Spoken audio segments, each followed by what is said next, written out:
नमस्कार। आज हमनी के रउरा सभे के सामने करवा चौथ के स्पेशल गीत ले आइल बानी जा। उम्मीद बा रउरा सभे के पसंद आई।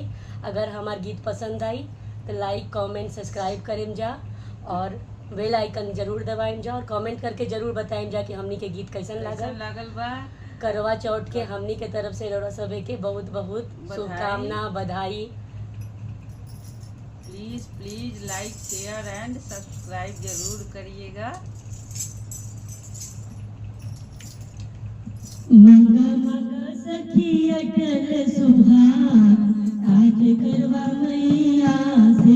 मंगा मंगा सखी अटल सुहाग, आज करवा मैया